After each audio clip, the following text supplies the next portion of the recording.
नमस्ते। आज सिर्फ भारत ही नहीं, समस्त विश्व एक बड़े कठिन समय से गुजर रहा है। ये जो कोरोना की महामारी आई है, ऐसा मनुष्य इतिहास में पहले कभी नहीं आई है। तो सब जगह रिसेशन है, इंडस्ट्रीज बंद हो गई हैं, मार्केट्स बंद हो गए हैं, ट्रैवल टूरिज्म सेक्टर बहुत अफेक्टेड हो गया है, सिविल एविएशन, शिपिंग इंडस्ट्री सब अफेक्टेड है। तो इसमें क्या है, कुछ तो चल रहा है। तो अभी यहाँ पे क्या है, सर्वाइवल ऑफ फिटेस्ट हो रहा है। क्या होता है, कोई भी चीज जब होती है, जैसे मान लीजिए कोरोना महामारी है, तो इसमें कौन इफेक्ट हो रहे हैं, जिनका बॉडी रेजिस्टेंस पावर वीक है। इसी तरीके से जब कोई रिसेशन होता है तो क्या होता है, जो वीक लोग होते हैं वो लोग सफर ज्यादा करते हैं, लेकिन जो स्ट्रांग लोग हैं वो उस समय की आंधी से अपने को बचा लेते हैं। और बहुत सारे लोग तो उस आंधी का फायदा भी ले लेते हैं। जैसे आज कोरोना में भी बहुत सारी इंडस्ट्रीज हैं जो काफी बूम कर रही हैं, जैसे सैनिटाइजर, मास्क, इस तरह की बहुत सारी चीजें हैं। तो इसमें भी आपको अपॉर्चुनिटी है। तो इसमें अपने को कैसे कोप अप करना है, तो इसके लिए मैं आपको कुछ एक चीजें शेयर करना चाहता हूँ। आज क्या है कि देश में सबसे बड़ी समस्या है अनएम्प्लॉयमेंट की। लोगों के पास जॉब नहीं है। इसका क्या उपाय है? बहुत लोग फ्रस्ट्रेशन, डिप्रेशन में आए हुए हैं। वो लोग पढ़ लिख करके बैठे हुए हैं, उनके पास कोई काम नहीं है। जो लोग नौकरी करते थे, बहुतों की नौकरी चली गई है, उनको आधी आधी सैलरी पे काम करना पड़ रहा है। जो बिजनेसमैन थे, बड़े बड़े स्टोर और एस्टेब्लिशमेंट बना करके बैठे थे, आज वो उसका किराया नहीं दे पा रहे हैं। ऑनलाइन बहुत सारी चीजें सफर कर रही हैं, लेकिन ऑनलाइन बहुत सारी चीज फ्लरिश भी कर रही हैं। तो इस तरीके से जो है, इस अवस्था में अपने को किस तरीके से एम्पावर करना है, तो इसके बारे में मैं आपसे अपने कुछ आइडिया शेयर करना चाहूँगा। सबसे पहले तो उन लोगों से जो पढ़ लिख करके बैठे हुए हैं, नौकरी के लिए बैठे हुए हैं, तो उन सब के लिए मेरी तो ये पर्सनल सलाह है कि देखिए, नौकरी का मार्केट बहुत स्क्वीज हो गया है, बहुत कम हो गया है। क्योंकि पहले जहाँ पे हर चीजें मैनुअल होती थी, आज सब जगह वो चीजें कंप्यूटराइज हो गई है। और कोरोना के बाद वर्क फ्रॉम होम ऐसा चालू हो गया है कि सब जगह लोगों की रिक्वायरमेंट बहुत कम हो गई है। अगर पहले 100 आदमी काम करते थे एक एस्टेब्लिशमेंट में, तो वर्क फ्रॉम होम होने के बाद वहाँ पे 40 से ज़्यादा लोग काम नहीं करते हैं। तो इस तरीके से जो है, सब जगह एम्प्लॉयमेंट की अपॉर्चुनिटीज़ कम हो गई है। तो जो लोग एम्प्लॉयमेंट की अपॉर्चुनिटीज़ का इंतजार कर रहे हैं, उनको मेरा पर्सनल सुझाव है कि नहीं, आप एम्प्लॉयमेंट को छोड़ करके अपना कुछ छोटा सा करिए, कुछ भी छोटा से चालू करिए। मैं आपको एक कहानी सुनाता हूँ। ये अमेरिका की कहानी है। दूसरे रेफरेंस में मैंने, हो सकता है आपको पहले भी ये कहानी सुनाई हो, लेकिन आज मैं सुनाता हूँ आपको दूसरे रेफरेंस में। जब मैं अमेरिका आज से करीब 20 साल पहले गया, तो मैंने क्या देखा कि एक दुकान है, उसका नाम है मिस्टर पीनट, और उस दुकान में कम से कम 1000 तरह की मूंगफली है। Different variation, different packing, different gift packs. उसमें salted peanut, sweet peanut, peanut in honey, peanut in sugar, roasted peanut, devilled peanut, fried peanut, और पीनट विथ अलग तरह के 1000 तरह के, उसके मेन्यू में 1000 तरह के पीनट। और ऐसी दुकान एक एक शहर में, बड़े बड़े शहर में तो 5-7, छोटा भी शहर हो तो 1-2, तो हजारों मिस्टर पीनट की दुकानें ऑल ओवर अमेरिका। तो मेरे को उत्सुकता हुई, मैंने जानना चाहा कि भाई ये कैसी दुकान है जहाँ पे सिर्फ मूंगफली मिलती है। तो उसका बैकग्राउंड जो मेरे को सुनने को मिला वो ऐसा था कि एक लड़का करीब 9-10 साल का था और उसके माता पिता फार्म लेबरर्स थे और वो वहाँ से अपना छोटा छोटा काम करता था। किसी का बर्तन धो दिया, किसी का घर साफ कर दिया, किसी का बोझा ढो दिया, कहीं पे कुली का काम कर दिया। इस तरीके से वो अपनी ज़िंदगी गुजारता था।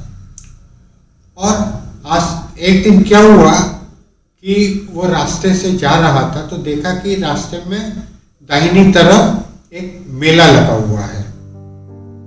मेले में वो घुसा तो देखा कि बहुत सारी दुकानें हैं, बहुत सारे लोग उसमें घूम रहे हैं, कोई कुछ खरीद रहा है, बेच रहा है। कपड़े की दुकान है, खाने पीने की दुकान है, बर्तनों की दुकान है। जिस तरीके से मेला होता है उस तरीके से सब है।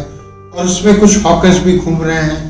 कोई बच्चों का बैलून बेच रहा है, कोई बच्चों का खिलौना बेच रहा है, कोई कैंडी फ्लॉस बेच रहा है, कोई टॉफ़ी बेच रहा है, कोई चाय बेच रहा है, कोई कॉफ़ी बेच रहा है। तो उसने सब देखा, बोला कि यहाँ पे मूंगफली अगर बेचूं तो मूंगफली अच्छी बिक्री हो सकती है, लेकिन उसके पास कोई पैसा नहीं, मूंगफली बेचेगा कहाँ से। तो वो रास्ते के बाईं तरफ थोड़ा सा डायगोनली, थोड़ा सा ऑपोजिट, वहाँ पे एक छोटा सा गांव का मार्केट था। गांव के मार्केट में वो गया और वहाँ पे एक जो ग्रोसरी शॉप थी उसके पास जाके वो उससे बोला, sir can you give me 2 pounds of peanut, I will sell that and give you the money. यानी कि आप मेरे को 2 pound पीनट दे दीजिए, मैं उसको मेले में जाकर के बेच करके आकर के आपको पैसा दे दूंगा। दुकानदार उसकी तरफ देखा, वो फटा पुराना बच्चा, नो नो नो गो। तो उसको तो दुत्कार दिया, लेकिन वो बच्चा वहां पे खड़ा रहा, 10 मिनट तक खड़ा रहा। फिर दुकानदार उससे बोलता है, I asked you to go, why are you standing here. बोलता है कि sir I have been seeing that even your rats are eating more than 2 pounds of peanut in entire day। तो उसको समझ में तो आई दुकानदार को बात। उसने जो है खिसिया करके 1 pound मूंगफली पैक करके उस लड़के को दिया।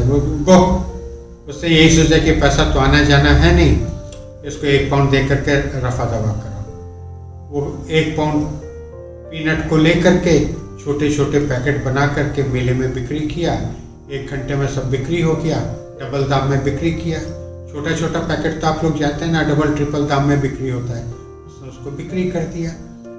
आकर के दुकानदार को 2 pound का पैसा दिया, बोला now you give me another 1 pound। फिर उसने 1 pound लिया, 1 pound लेकर के फिर उसको डबल दाम में बिक्री किया। फिर उसको 2 pound का पैसा मिला। फिर दुकानदार को आकर के बोलता है कि now I give you money for 2 pounds, you give me 4 pounds। फिर उसने 4 pound पीनट लिया, उसको बेचा, फिर अगले दिन उसको बेचा। इस तरीके से वो अपनी क्वांटिटी बढ़ाता चला गया। और ये मेला वहाँ पे 15 दिन चला। 15 दिन में उसने जो है काफ़ी पैसा कमा लिया। और काफ़ी पैसा कमाने के बाद जो है करीब 15 दिन के बाद वो मेला ख़त्म हो गया। ठीक है, अब जो है वो ग्रोसरी वाला उससे बोलता है कि अब तुम क्या करोगे। वो बोलता है कि मेरे पास जितना पैसा हुआ है उससे मैं एक ट्रॉली खरीद सकता हूँ, और ट्रॉली से जो है मैं पीनट जो है सब जगह घूम घूम के बेच सकता हूँ। कहीं पर दूसरी जगह मेला लगेगा तो मैं वहाँ पे जा सकता हूँ। तो दुकानदार उससे बोलता है, अच्छा तुम ट्रॉली खरीद लो अपने पैसे से, मैं तुमको क्रेडिट में मूंगफली दूंगा बिक्री करने के लिए। ठीक है, फिर उसने ट्रॉली खरीद ली और ये मूंगफली वाला उसको दोस्ती हो गई थी उस समय। वो उसको मूंगफली देता था और वो घूम घूम कर मूंगफली बिक्री करता था। इसी तरीके से उसकी कैपिटल करीब हर रोज डबल होती जाती थी, पैसे को बचाता था और आस्ते आस्ते उसने जो है मूंगफली की दुकान कर ली। उसमें कई तरह के मूंगफली वो उसने बना लिए और आस्ते आस्ते उसकी दुकानें जो हैं शहर शहर में होने लग गई, उसकी क्वांटिटी बढ़ने लग गई। उसने आस्ते आस्ते मूंगफली के प्लांटेशन कॉन्ट्रैक्ट में लेना चालू कर दिया। आस्ते आस्ते वो ब्राज़ील से और अलग अलग जगह से अलग अलग टेस्ट की मूंगफली इंपोर्ट करने लग गया और उसने एक बड़ा एम्पायर बना लिया। तो कहने का क्या मतलब है, उसने छोटे से चालू किया ना, छोटे से चालू करके बड़ा हुआ। अगर हम चालू ही नहीं करेंगे, किंतु परंतु में पड़े रहेंगे, तो मेरी तो सबसे यही एडवाइस है कि ठीक है, आप नौकरी के लिए कोशिश कर रहे हैं, ये हम लोग का एक बिलीफ सिस्टम हो गया है कि हम लोग को गवर्नमेंट की नौकरी मिल जाए तो लाइफ सिक्योर हो जाएगी।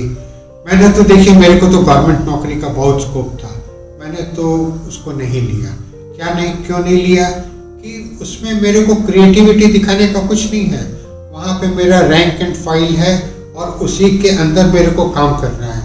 मैं उसके बाहर कुछ काम नहीं कर सकता हूँ, अपनी क्रिएटिविटी नहीं दिखा सकता हूँ, उनके रूल्स एंड रेगुलेशन में चलना पड़ेगा। तो ठीक है, मेरे पास पावर हो जाता है, लेकिन मेरा विकास नहीं होगा। मान लीजिए मैं एक IAS ऑफिसर होता और एक बड़े पावरफुल पोजीशन से मैं रिटायर हो जाता, तो आज तो रिटायर होता ना, आज मेरी वैल्यू कुछ होती नहीं होती। लेकिन मैं गवर्नमेंट सेक्टर में नहीं रहा, अपने प्राइवेट सेक्टर में ही रहा, तो आज भी मेरी वैल्यू है ना। तो ये अपने सोचने का तरीका है। मैंने आपके संग अपना सोचने का तरीका शेयर किया है। बाकी आपके और भी एडवाइजर होंगे, अब सोच लीजिए आपके जैसे भी सर्कमस्टांसेस हों। तो मेरा तो यही एडवाइस है कि अगर आप नौकरी भी खोज रहे हैं तो उसके बारे में पूरा रिसर्च करिए, क्योंकि आज भी इंडस्ट्री में पता है क्या कहावत है कि हम लोग को काम का व्यक्ति नहीं मिलता है। आप किसी भी अच्छे बॉस से पूछिए, वो यही बोलेगा कि हमको एफिशिएंट एम्प्लॉय नहीं मिलता है। तो आप अपने को इतना एफिशिएंट बनाइए कि आपके लिए मार्केट में जॉब्स की कमी नहीं रहे। आपको अपनी एफिशिएंसी के लिए जो भी चीज़ें दरकार हों उसको सीखिए, उसको प्रैक्टिस करिए। ये नहीं कि ऑन द जॉब जाकर के प्रैक्टिस करेंगे, आप पहले ही प्रैक्टिस करके रखिए। जो दूसरे लोग जो है सिर्फ डिग्री और सर्टिफिकेट लेके जाएंगे, आप उसकी प्रैक्टिस लेकर के जाएं। इस तरीके से देखिए, सबके सर्कमस्टांसेस अलग अलग हैं, तो आप अपने सर्कमस्टांसेस को एनालाइज करिए और उसके हिसाब से आप अपने को तैयार करिए। अगर आप बिजनेस में हैं ऑलरेडी, तो आप अपने बिजनेस को किस तरीके से और बढ़ा सकते हैं। जहाँ पे आपको चेंज करना है, घबराइए नहीं, चेंज करिए। क्योंकि देखिए, शुरू में जो सुरंग हमको अंधेरी लगती है, जब हम उसके अंदर जाते हैं तो हमको अंधेरे में भी रोशनी नजर आने लगती है। आप लोग ने तो मेरी जिंदगी के बारे में सुना है कि मैं नौकरी करता था, मेरे को बिजनेस के बारे में दूर दूर तक कोई आइडिया नहीं था। 13 साल नौकरी करने के बाद मैं बिना एक पैसे के मैंने अपना बिजनेस चालू किया और 20 साल में बहुत ऊंचाइयों में चला गया। और इतना सब सीखने के बाद, बिजनेस में जानने के बाद, इतना इंटेलेक्चुअल प्रॉपर्टी बनाने के बाद मैंने उसको छोड़ दिया, एनवायरनमेंट में आ गया। तो बोलिए, वो international business of various commodities और ये एनवायरनमेंट, पेड़ पौधे का कहीं कोई कनेक्शन है? लेकिन कर लिया, सिर्फ कॉन्फिडेंस के भरोसे, सिर्फ अपनी लर्निंग एबिलिटी के भरोसे। तो ये तो आपके लिए भी अवेलेबल है ना, ये लर्निंग एबिलिटी तो आपको भी अवेलेबल है, कॉन्फिडेंस तो आपको भी अवेलेबल है। तो जहाँ पे ज़रूरत हो आप एनालाइज करिए, जहाँ पे आपको शिफ्ट करना है। क्योंकि देखिए, बिजनेस का पैटर्न बहुत चेंज हो रहा है। एक समय था जब मार्केट में बड़े बड़े रास्तों में बड़े बड़े शोरूम होते थे, वो महाराजा होते थे, वही देश शहर के या कस्बे के धन्ना सेठ होते थे। फिर क्या हुआ, वो कॉन्सेप्ट खत्म हो गया, फिर डिपार्टमेंटल स्टोर चालू हो गए। तो वो जो रास्ते के किनारे बड़ी बड़ी दुकानें थी उनकी वैल्यू कम हो गई, क्योंकि पहले उनके सामने लोग बाग आके पार्किंग करते थे, अब वहाँ पे पार्किंग अलाउ ही नहीं है, तो उन दुकानों का इम्पोर्टेंस कम हो गया। फिर सुपरमार्केट का जमाना आ गया, फिर सुपरमार्केट से जो है छोटे छोटे दुकानदार, उनका बिजनेस कम होने लग गया, क्योंकि कोई एक दुकान में जाके 5 आइटम खरीदेगा, उससे अच्छा वो सोचता था कि सुपरमार्केट में जाके सब तरह के आइटम ले लें। फिर सुपरमार्केट का भी हालत खराब हो गया, ऑनलाइन बिजनेस आ गया, लोग बाग ऑर्डर करते हैं, घर में सामान आ जाता है। तो अमेज़न जैसी, फ्लिपकार्ट जैसी कंपनी ने वो कॉन्सेप्ट भी चेंज कर दिया है। तो इस तरीके से आप देखिए हर तरफ बिजनेस का कॉन्सेप्ट चेंज हो रहा है, कस्टमर की रिक्वायरमेंट्स चेंज हो रही है, तो आपको भी चेंज होना पड़ेगा। उसके हिसाब से आप सोचिए कि आपके सेगमेंट में क्या क्या चेंज जरूरी है, आपकी कैपेसिटी क्या है, और आप अपनी कैपेसिटी को भी आज के हिसाब से डेवलप करिए। आज इंटरनेट का ज़माना है, तो इंटरनेट के ज़माने में online shopping, online store, apps वगैरह, ये सब के बारे में समझना ज़रूरी है। इसमें अगर थोड़ा समय भी लगता है तो समय लगा करके इसको समझें। तो ये मेरी एडवाइस है, जो लोग नौकरी के लिए इंतज़ार कर रहे हैं, जो लोग छोटा मोटा बिजनेस करना चाहते हैं वो बिजनेस करें। उनको मैंने कल बताया था कि कस्टमर सेटिस्फैक्शन, आप छोटा बिजनेस करके कस्टमर सेटिस्फैक्शन करिए, आपका बिजनेस बहुत बहुत बहुत बढ़िया। तो इस विषय में आपके कोई स्पेसिफिक प्रश्न हो तो आप मेरे को लिख के भेजिए, मैं कोशिश करूँगा आपको बात करके आपको कोई रास्ता बताऊँ, या ज़रूरत हुई तो अगली क्लास में उसके बारे में बताऊँगा। ठीक है ना, तो आज के लिए इतना ही। आइए एक छोटा सा इनरसाइज करते हैं। तो आज इनरसाइज में अपने 4 सांस से चालू करेंगे। पहली सांस में महसूस करेंगे कि सिर से लेकर के पैर तक पूरा बदन रिलैक्स हो गया है। दूसरी सांस में महसूस करेंगे सिर से लेकर पैर तक पूरा चेहरा खुशी से भर गया है, प्रफुल्लित हो गया है, हल्कापन महसूस हो रहा है।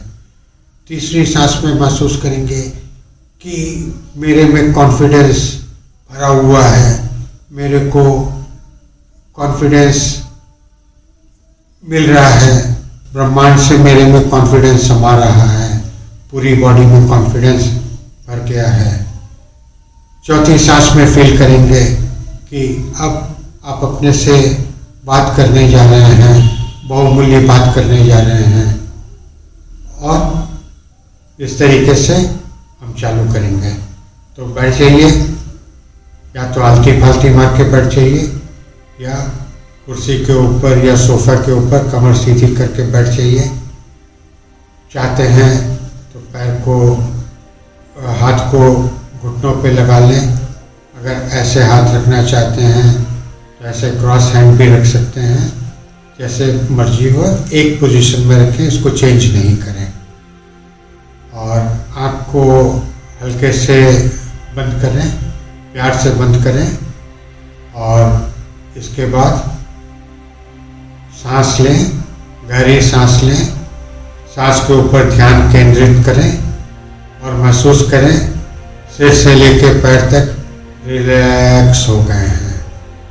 दूसरी सांस लीजिए, महसूस करिए पूरा खुशी से भरपूर हो गए हैं, प्रफुल्लित हो गए हैं, हल्का महसूस कर रहे हैं।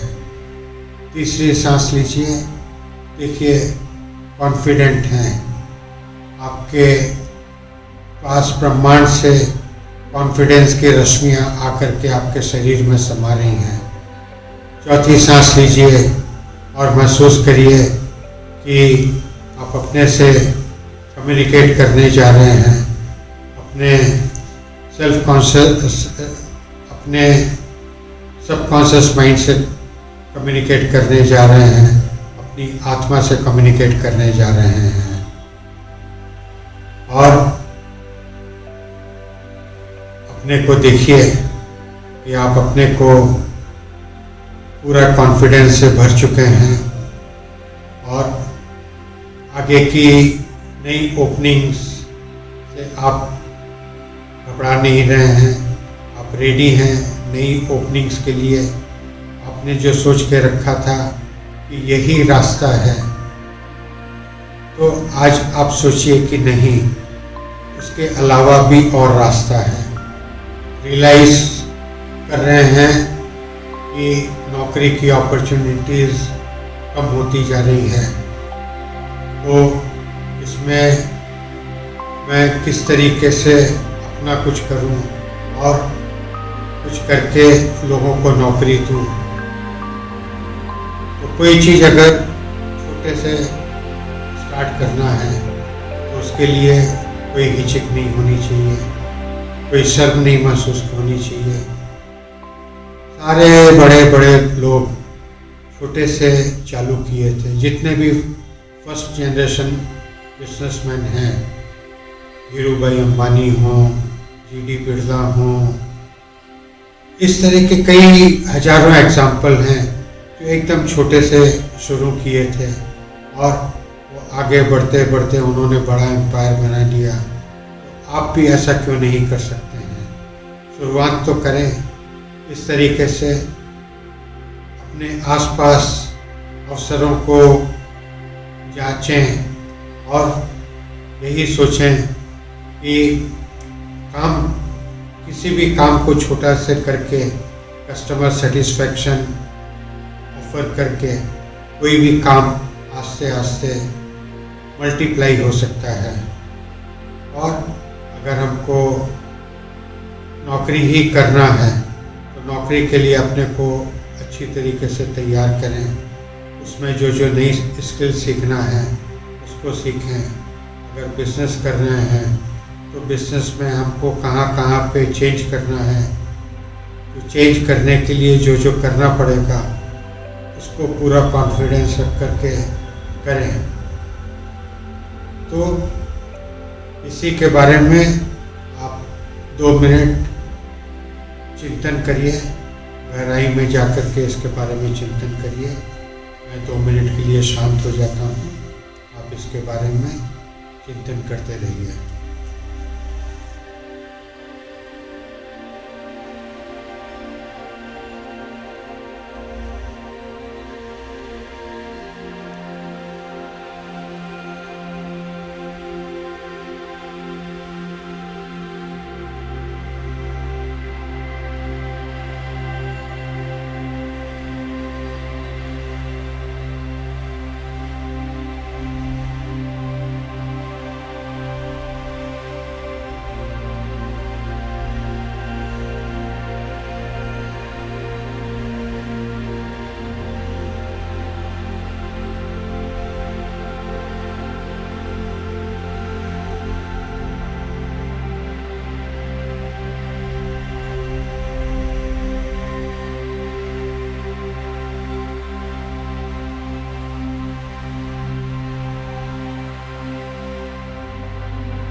आहिस्ते से हथेलियों को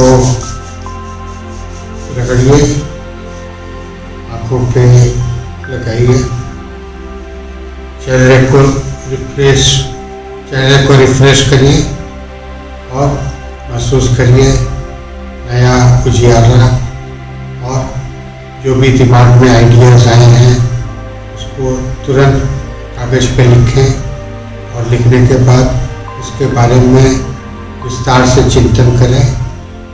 और ये चिंतन ही आपकी नई जिंदगी की शुरुआत हो सकती है और ये नई जिंदगी बड़ी महान हो सकती है।